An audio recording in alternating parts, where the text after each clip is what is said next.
Hello and welcome to Capital TV. I'm Kasim Hassan Ali. The High Court has declared the Constituencies Development Fund 2013 as unconstitutional and suspended it for the next 12 months. However, the order declared it invalid has been suspended for 12 months to give the national government time to remedy the defects in the law. In a ruling read out by High Court Judge David Majanja, a three-judge bench that included Isaac Lenola and Mubi Ngugi said the act violates the principles of separation of powers as it interfered with the operations of the county government and that during enactment the Senate was not involved. The judges said owing to the fact that already funds for this financial year has been allocated, the process would be halted to allow the national government time to correct the defect in the act. Former NEC CEO Paul Wasanga says the company at the center of the chicken scandal has been printing the national exam materials for more than 8 years. Wasanga, who is alleged to have received a bribe of £5,000, an equivalent to around $700,000 in today's rate, maintains that the company won the tender fairly. Well, all other printers were pre-qualified. We have 9 other printers which were pre-qualified, but the awarding of the tenders for Smith has been above board, where they have been. It's only that they, in the times when they are printed examinations, they have won the tender, and not that they were given free. They have won the tender.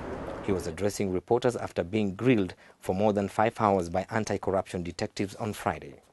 Also grilled today was Energy Cabinet Secretary Davis Chirchir, who was a commissioner at the defunct Interim Independent Electoral Commission.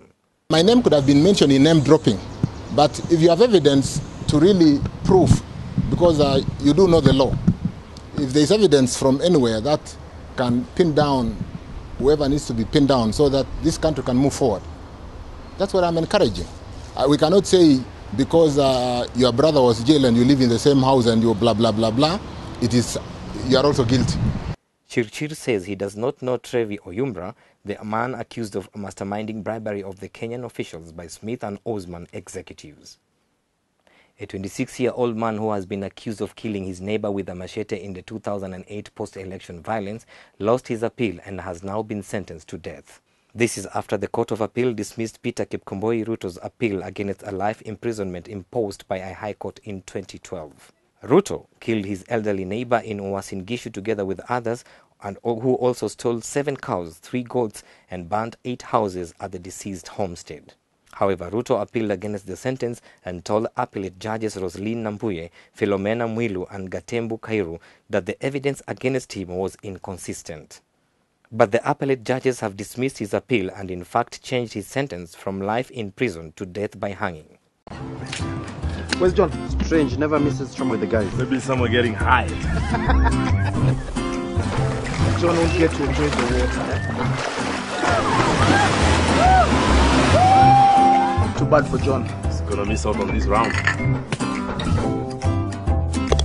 Hey guys, game has started, man. You won't watch the big game, huh?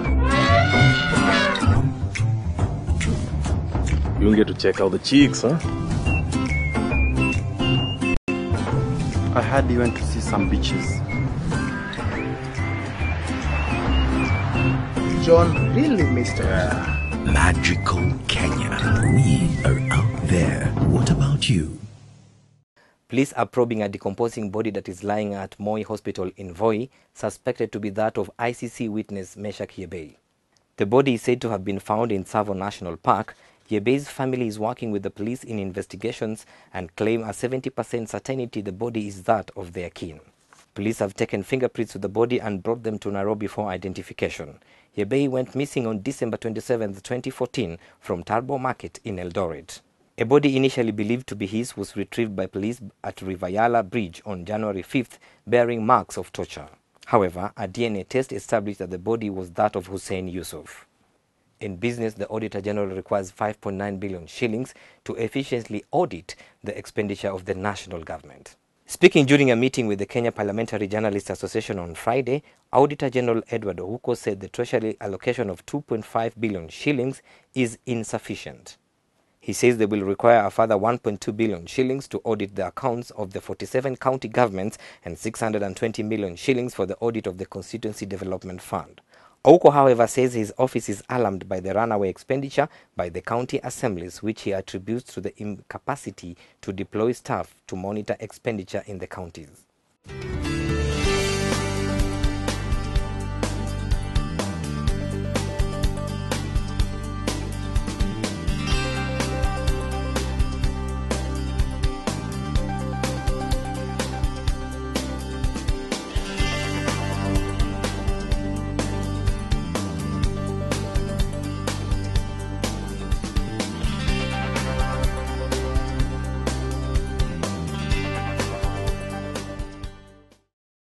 They call me Hell.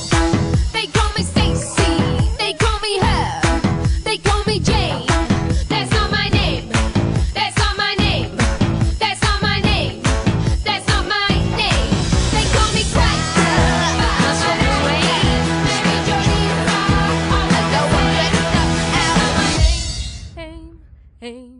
They call me Hell. Look for the Coca-Cola bottle with your name on it at your nearest outlet and share happiness with your friends. The world's oldest leader, Zimbabwe's President Robert Mugabe, turns 91 on Saturday.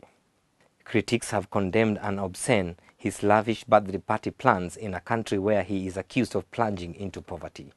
After years of international criticism, the European Union is resuming aid to the country and has already lifted sanctions on some senior government figures, while Mugabe has taken up the rotating chair of the African Union.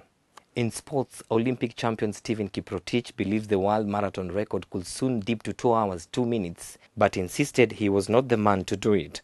Kiprotich, who is the reigning world champion on Friday, said he was more concerned with racking up titles than chasing the speed as he prepares for Sunday's Tokyo Marathon.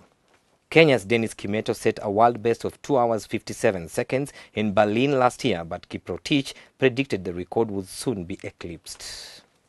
Gor Mahia head coach Frank Nuttall says they expect a tough encounter with Mathare United when the two sides clash in their 2015 KPL season opener at Nairobi City Stadium on Saturday.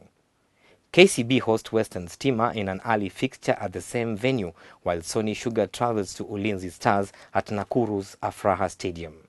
The last fixture of the day will see Thika United invite Tusker after KPL vowed to go on with the league despite FKF's threats. For more on this and other stories, do log on to our website www.capitalfm.co.ke/TV. I've been your host, Kasim Hassan Ali.